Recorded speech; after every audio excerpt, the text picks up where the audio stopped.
Hi there, I'm Chris for Tippy Gaming, and since we're in the middle of all hell breaking loose, I figured now would be a good time to paint Hell's Demon Mythos for TT Combat's Rumbleslam. Key thing to keep in mind when painting models is to pay attention to focal points on each model. Here there are two, the skin and the flames on his wrists and head, which we will spend the most time on. Everything else is secondary, so we can do simple paint jobs on them. For the skin and fire, we'll be using a technique called glazing. Powerful technique you can pick up quite quickly and gives some amazing blends naturally. And it's crucial for painting fire that really pops on your models.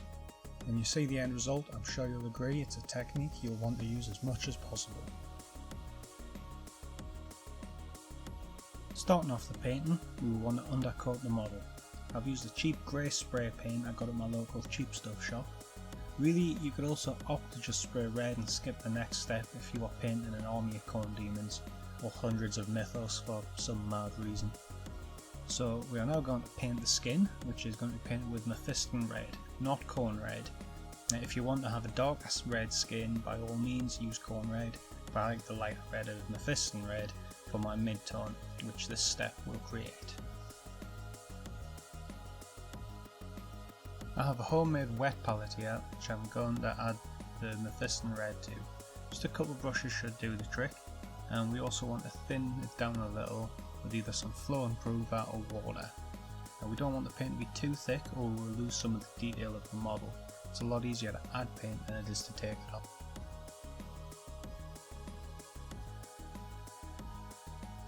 So having loaded the brush up, we're going to paint the skin. We want to avoid getting any paint on the flames, so be careful when you're near them, it'll make it easier later. It doesn't matter about the chain or the horns though, because black will cover them up later. It's best to try and be neat if you can. If you think the paint is a little too thin so the red isn't colouring the model much, don't worry because we'll be adding a couple layers to it. Now, like I said, it's easier to add paint, and multiple thin layers will give us a nice smooth opaque coat. So skip forward, and I've done another coat of red and I'm happy with how it's looking. Remember to let the previous coat dry before painting the next coat though, and your model may need more coats than mine did.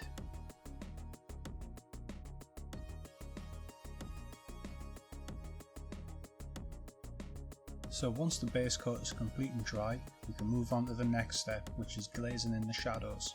This model is great practice for that because he's absolutely shredded, so the muscle tone gives plenty of opportunity to use the technique. We are going to be picking out the recesses in the muscle and anywhere the skin contacts anything other than the fire, so the horns, trunks, claws, metal, things like that. Now we'll mix some Rhinox hide into the Mythos red we used before. Rhinox hide is a red-brown, but we want to add more red just to help with the blend. And we'll also be thinning it right down to a glaze. Here I use my dry palette to test the thickness of the paint. I want it to be pretty clear, so it's tinting the paint underneath, not totally covering it. To apply the paint, we want to start away from the recess or material and paint towards it, removing the brush when in contact with the material or in the recess. This leaves a larger amount of paint where the brush left the model and a thinner layer of paint elsewhere. This will tint the colour beneath it, allowing for a smooth transition of colour. We want to leave this layer to dry before applying each layer, and when we apply that, move closer to the end of the brush stroke, so the tint gradually gets deeper with each layer. You can glaze the base coat back on if you think you went overboard on the shading, but once that's done, we'll use Angel Red to glaze on a highlight. Again, we are thinning it right down and applying it the same way as the shading, painting towards the highest points. It's quite subtle, but it looks incredible. Glazing does take time and patience, but the end result is definitely worth it. On the face, glazing a highlight on the chin, nose, cheekbones and the wrinkles of the forehead make the shading of the eye sockets and the sunken areas of the cheeks pop, and it will wow anyone looking at your models.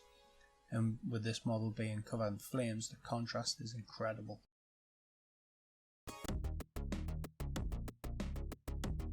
Do a couple layers of Angel Red, moving closer to the highest points each time, and you'll get a really nice highlight. The abs, chest, biceps and thighs on this model are in a great pose for highlighting them and adding interest up and down the model. Even the clawed feet get light shining on them, so make sure you highlight them too.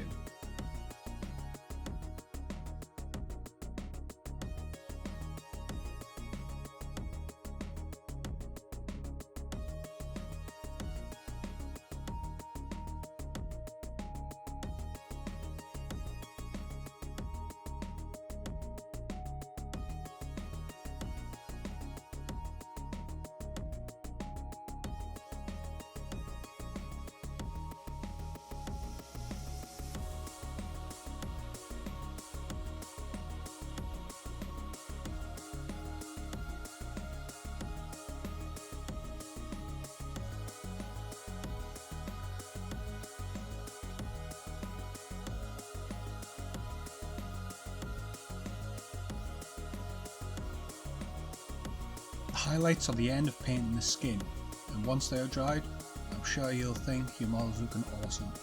It's a great technique to know, and even more, you've painted great looking skin without having to use a wash to colour the recesses. Blending between the highlight, mid-tone and shade all just flow between each other and give a pretty natural effect.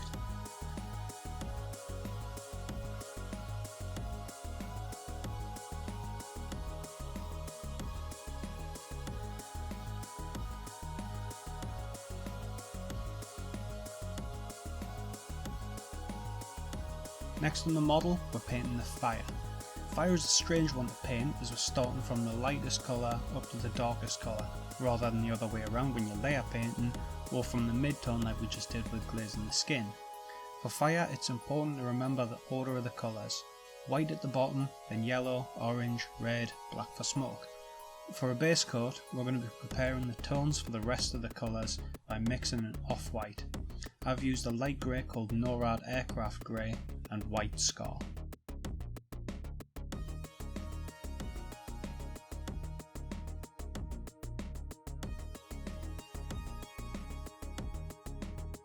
I mix these on my wet palette and add a little water to thin it down. I then start painting the flames, being careful not to get it onto the skin. You want to have a smooth coat for this, so 2 or 3 layers may be needed. Just take your time and ensure you get into all the recesses of the flames.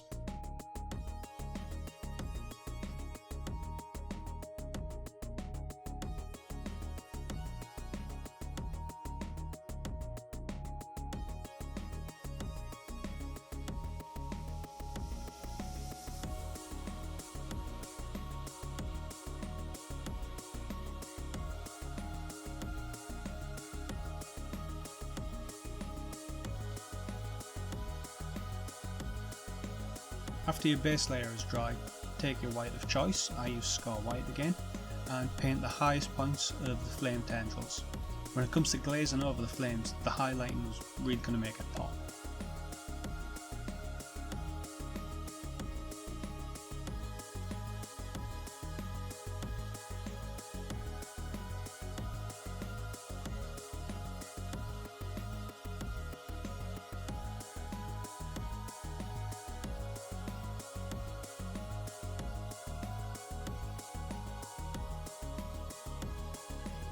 Next we're going to take a very light yellow. I've used Instar Paint's pale yellow and made a glaze like we had earlier. I left a section of white at the bottom of the flames, then glazed up towards the top of the flames. This tints the white paint yellow and prepares us for blending the colours after. I did about 3 layers of this, each time starting closer to the top to get that steady blend.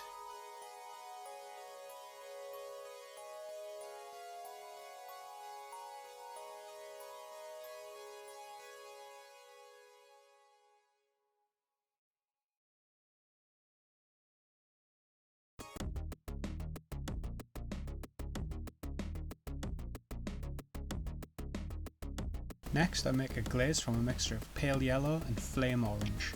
Now on the flames I'm leaving a section of yellow and glazing our mix up towards the top again. About 3 coats and moving further to the top each time. It's with this orange that the fire really starts to take shape. I finish the flames off with pure flame orange just on the tips of each flame, and I decide against using red or black on the fire to give it a more otherworldly look, as if the fires of hell are burning hotter. Since the colder flame colour, the red, isn't present, but also there's no smoke being generated, as if there's no carbon being burned. The fire isn't burning Mythos, it's an extension of them. Now we load up our brush with Abdon Black, and we paint everything else: the horns, nails, claws, metal and cloth. Thin the paint down and do 2 or 3 coats, but be careful around the fire in particular. You want to avoid getting any black paint on there.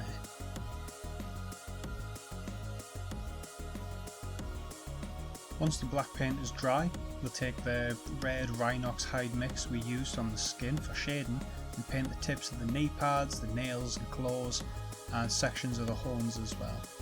This will take them from being just plain black to giving them a subtle highlight.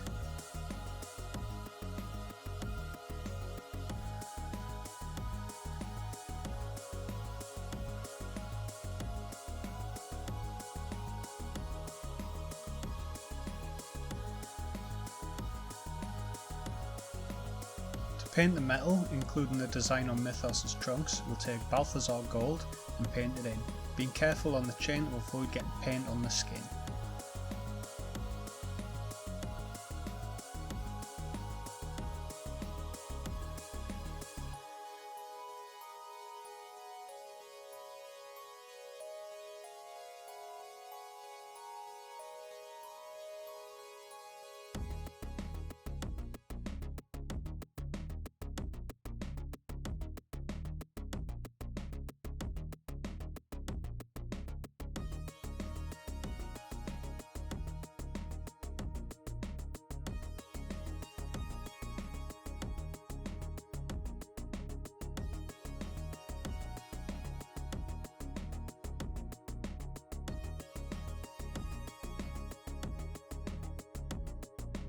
On top of the Balthazar Gold we will take a lighter gold or brass. I'm using brass casings and we will paint the tops of all the metal. We can leave the recesses of the shoulder pad though.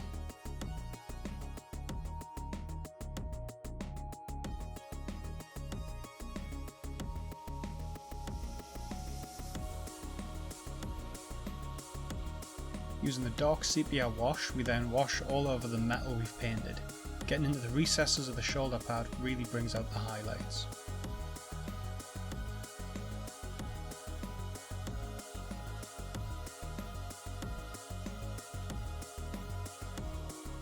Mixing in a silver paint into the gold paint we used earlier, we then use a thin brush just to top off the highlights on the metals.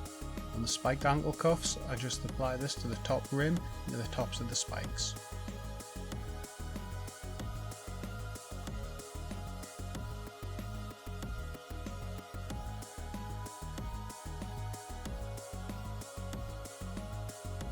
Using a makeup brush with a chisel end, I got this one from Wilko's for a couple of £. I use a small amount of flame orange and stipple it on around the flames to give off a slight glow.